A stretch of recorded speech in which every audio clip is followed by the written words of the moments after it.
Iran के नए Khamenei के निर्देश पर दिन प्रतिदिन और अधिक कठोर रूप दिखा रही है क्रांतिकारी गार्ड सेना। अमेरिका के पूर्व राष्ट्रपति डोनाल्ड ट्रंप के युद्ध विराम प्रस्ताव को खारिज करते हुए ईरान ने घोषणा की है कि अब से 1 टन से कम का कोई भी मिसाइल नहीं छोड़ा जाएगा। और अब उसी शक्तिशाली मिसाइल के हमलों से इजराइल तबाह होता दिखाई दे रहा है। ईरान के लगातार मिसाइल हमलों से इजरायलियों की रातों की नींद हराम हो गई है। रात भर हुए मिसाइल हमलों में उत्तर इजराइल के कई इलाकों को लगभग पूरी तरह तबाह कर दिया गया है। बताया जा रहा है कि ईरान की क्रांतिकारी गार्ड सेना ने बेहद शक्तिशाली मिसाइलों का इस्तेमाल किया है।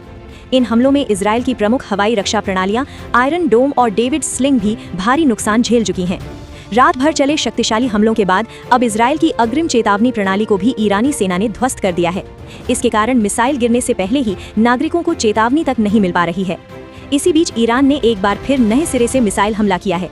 इस हमले में इजराइल का उत्तरी क्षेत्र बुरी तरह प्रभावित हुआ है। कई घर मकान नष्ट हो गए हैं और मृतकों व घायलों की संख्या लगातार बढ़ती जा रही है। इजराइल के फायर एंड रेस्क्यू विभाग ने पुष्टि करते हुए बताया कि उत्तरी शहर जर्जीरा में एक इमारत पर ईरान की मिसाइल सीधे आकर गिरी।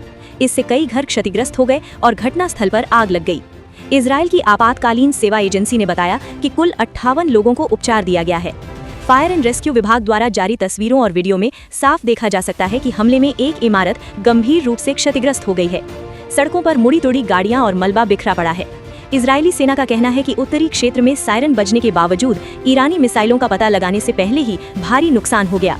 इसी बीच एक और बड़ा दावा सामने आया है।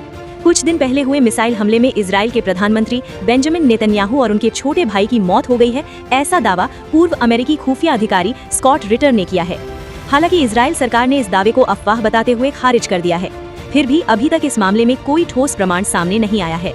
इस बीच राष्ट्र के नाम अपने पहले संबोधन में ईरान के नए सर्वोच्च नेता मुज्तबा खामेनेई ने दुश्मनों के खिलाफ कड़ी चेतावनी दी है।